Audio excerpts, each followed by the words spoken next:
In today's video, I want to talk to you about how to not run out of breath when you do your podcast. Guess where I am?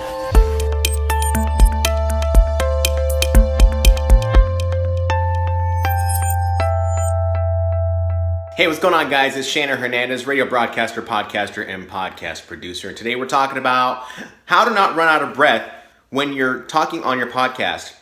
This seems to be a common question that I get with podcasters who visit my channel, who talk with me in person. They're like, how do you keep it together? How do you not run out of breath? And I think what they're talking about, some of them at least, what they're talking about is when they're going through a thought and then they have to take that deep breath. So they go through a thought and then they have to go, and then they're letting it all out and then that's what they're doing. So I want to talk to you a little bit about how you can control that and how you can not take as deep of breaths and worry about any of that, really, because it's not really something that I think you should have to worry about when you're podcasting. Podcasting is something that should be fun, and it should be something that you just really kind of enjoy and you're not self-conscious about. So let me go ahead and give you a couple of steps of what to look for, or maybe how to fix this problem of breathing when you're podcasting, okay? Okay, so the first thing that we're going to be talking about is using your diaphragm. This is the key to not losing your breath whenever you're going into your podcast. And a couple things I want to let you know all about. Breathing is a natural part of what we do. And there is a big misconception in the podcasting industry where podcasters feel that there's this need to remove breaths out of their podcast. And I personally don't subscribe to that philosophy, because I don't believe that your authenticity and transparency really kind of shows through you being able to put together a thought in your podcast. So it's very important to understand that that is the philosophy that I believe in. I believe that you should leave breaths in. Now, in the case of the emails that I've been getting about how do I eliminate the breaths, or how do I get rid of, how can I just stop from making it sound like I'm out of breath? Well, the first step I really want to talk about is using your diaphragm. And many years ago, I took an acting class where my coach had told me that you must practice the physical parts of your body, including the diaphragm. So the diaphragm is the part that's down here in your stomach. And you regulate that when you breathe, right? So when you breathe in, and you see your stomach go up. But you can regulate how much breath is leaving and coming out into the mouth and out into the microphone. And I'm able to stop that exhalation out and still perform a thought. So it's all about practicing your diaphragm. I breathe on a daily basis, every day. Not just because of what I do at the radio station, but because it helps me work that diaphragm area so I can regulate and know how much thought I can put into my sentences and what I'm putting into my conversations on YouTube, in my daily conversations on the air. So practice using your diaphragm. Next, I want to talk to you about pacing yourself. That is something that is more about using the mental muscle in order to pace yourself on figuring out what you want to say. I've always told people that you need to be always thinking about 4 or 5 steps ahead to know what you're really going to want to talk about. Because this is something that I use when I jump on the radio and I have a point I want to make about one of the artists that just happened to be played in the playlist. So it's really all about flexing and exercising that mental muscle.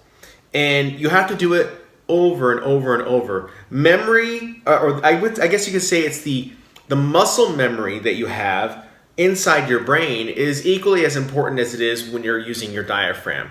So pacing yourself all has to do with flexing that mental muscle and knowing what you want to say later down the line. And this leads directly into my third point.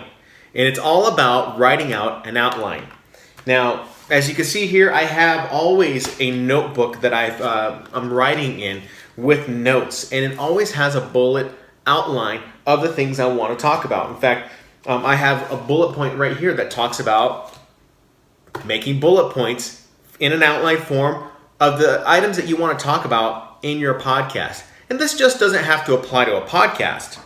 This can apply to creating a PowerPoint presentation. It can apply to an impromptu speech. It can apply to a number of of situations that lend themselves to you organizing your thoughts out one by one so that you can better or have a better understanding of what you want to talk about in your presentation, which leads into my next step, which is drawing a mental outline. In conjunction with writing out an outline on a piece of paper, you want to write out in your mind that mental outline of the points and topics that you want to talk about in your presentation. I did mention the impromptu approach. Sometimes when you're asked to give a speech at a wedding, or maybe it's a graduation or some type of event where you're meant to give a few words and thoughts on an individual or a company or anything that requires you to think on your feet. Almost instantly, you need to practice that idea of drawing out a mental outline of what you want to talk about.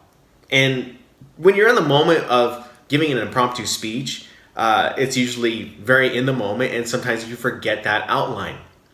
But as you practice this over time with your podcast, and as you practice it in conjunction with your written outline, you become better at expressing your thoughts and points in your live recording.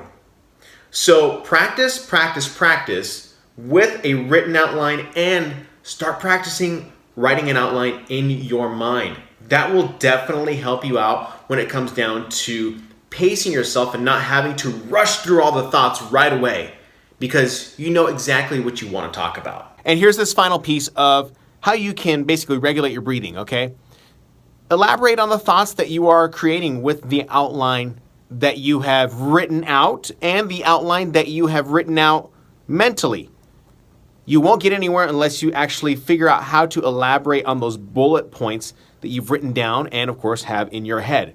So practice over and over and over about how you can elaborate on those thoughts. You get better at it over time. In fact, just a few minutes ago, I debuted a brand new song from a band here on the radio station. And it was more of an impromptu thing because my program director had emailed me the track, and I was asked to basically elaborate on this brand new track, and I had to do it within seconds. So I wasn't completely perfect with it, but I knew I had an idea of what I was going to talk about. So you got to practice over and over and over, and you're not always going to be perfect. So just remember that practice makes perfect, but even sometimes perfect isn't always that perfect. Okay?